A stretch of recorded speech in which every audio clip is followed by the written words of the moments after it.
ఎంత దౌర్భాగ్య స్థితి అంటే రెండేళ్ళు ఏమి చేశామో చెప్పుకోలేక గొడ్డల పార్టీ ఎవరిది గొడ్డల పార్టీ?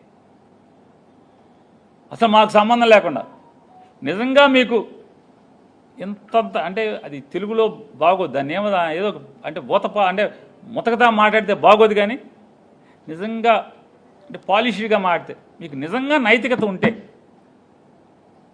బాబాయ్ గొడ్డలి నిజంగా బాబాయిని అబ్బాయే చంపాడు, సిగ్గు శరం లేదా మీకు అంటున్నా అబ్బాయిని లోపల ఇట్టాకి? గుండెకాయ లేదా? కలేజా లేదా? అమిత్ షా దగ్గరికి వెళ్ళి జగన్ లోపలే అడుక్కోవడం ఎందుకు? మీరు వేయచ్చుగా. కడప ఆంధ్ర రాష్ట్రంలోనే ఉంది కదా, పులివెందుల ఆంధ్ర రాష్ట్రంలో ఉంది కదా. మరి బాబాయ్ గొడ్లెట్టి చంపితే,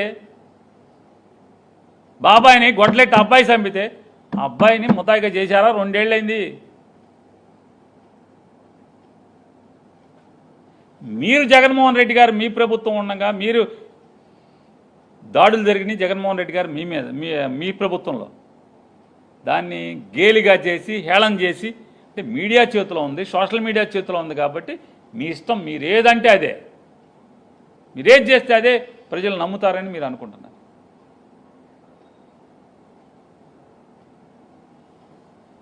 నిజంగా గొడ్డల పార్టీ సంగతి నిజం మీరు ప్రూవ్ చేయాలి కదా. మా పార్టీ ఎవరిని చంపిందో, ఎవరిని నరికి చంపిందో లోపలేయాలి కదా. ముద్దాయిలు ఎవరున్నారు? వైఎస్ఆర్ కాంగ్రెస్ పార్టీ వాడు. ఎవడు మేము చంపి వేసారు? మీరు మమ్మల్ని ఎవరిని వేశారు? జగన్ గారిని వేశారా? ఎవరిని వేశారు? నీచంగా మీరు ఇంకా దిగజారి మాటకి బాబాయ్ గొడ్డలి అంటారు. మీది కదా తండ్రి కొడుకులది తడిగొడ్డల పార్టీ. మీ తడిగొడ్డ పార్టీ కాదా అంటున్నా? తడిగొడ్డలతో గొంతులు కోసే పార్టీ మీది. రామారావు దగ్గర నుంచి, పిల్లనిచ్చిన మామ దగ్గర నుంచి, ఓట్లేసిన జనం దగ్గర నుంచి, మిమ్మల్ని నమ్ముకున్న వాళ్ళ దగ్గర నుంచి, కార్యకర్తల దగ్గర నుంచి, జెండా మోసిన కార్యకర్తలతో సహా తడిగొడ్డలతో గొంతులు కోసే పార్టీ మీదే కాదా? మీ తడిగొడ్డ పార్టీ కదా. మీరు తడిగొడ్డ పార్టీ అయ్యండి, మళ్ళీ ఇంకా మమ్మల్ని గొడ్డల పార్టీ అని మాట్లాడతారు. మీరు ప్రభుత్వంలో ఉన్నారు, మేము లేం కదా ప్రభుత్వంలో. మరి జగన్మోహన్ రెడ్డి గారు ఇన్ని గొడ్డల హత్యలు చేసి ఉంటే ఎందుకు మీరు చర్యలు తీసుకోవట్లేదు? లోపల వేయలేకపోతున్నారు. మీ దగ్గర ఆధారాలు ఉంటే వేయాలి కదా. దేవుడు సిగ్గట్లేదు అసలు మీకు. అసలు నిఘా వర్గాలు చెప్తే ఆయనేమో పడుకుంటాడు వెళ్ళి. ఇప్పటంలో గవర్నమెంట్ స్థలంలో ప్రహరీ గోడ కొడతానికి రోడ్డు వైడనింగ్లో అని చెప్పని, రోడ్డు వైడనింగ్లో ప్రభుత్వ స్థలంలో ప్రహరీ గోడ కొడతంటే టాప్ ఎక్కి మరి ఊరేగుతావు.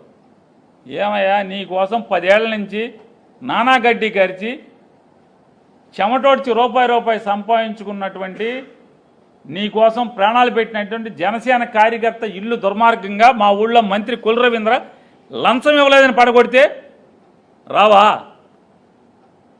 అని అడుగుతున్నాను. టాప్ ఎక్కి రావా? మా ఊరు టాప్ కాదు కదా అసలు. మామూలుగా ఎక్కడికి విమానం పైన ఎక్కి రావాలి కదా, విమానం మీద ఎక్కి రెక్క మీద ఎక్కి రావాలి కదా మా ఊరు. రారా మీరు? అంటే ఓట్లు వేసుకునేప్పుడు మాత్రం ఏది కావాలంటే అది వాడుకుంటాకి, 2017లో చచ్చిపోయినటువంటి అమ్మాయి కోసం, ఆ అమ్మాయిని 17లో జగన్ సీఎమ్మా? మీ ప్రభుత్వం, పవన్ కళ్యాణ్ ప్రభుత్వం ఉంది కదా.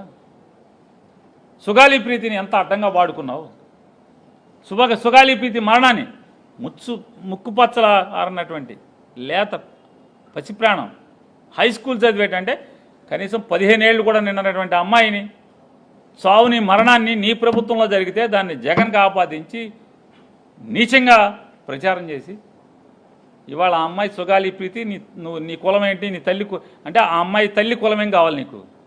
ఓ పక్కేమో కులమత రహిత సమాజాన్ని కావాలి, కులం లేని రాజ్యం కావాలని మాట్లాడుతూ ఉంటారు. మతం లేని రాజ్యం కావాలని ఓట్లప్పుడు అడుగుతారు, ఇప్పుడేమో సనాతని అంటాడు. కాబట్టి ఈ రాష్ట్ర ప్రభుత్వానికి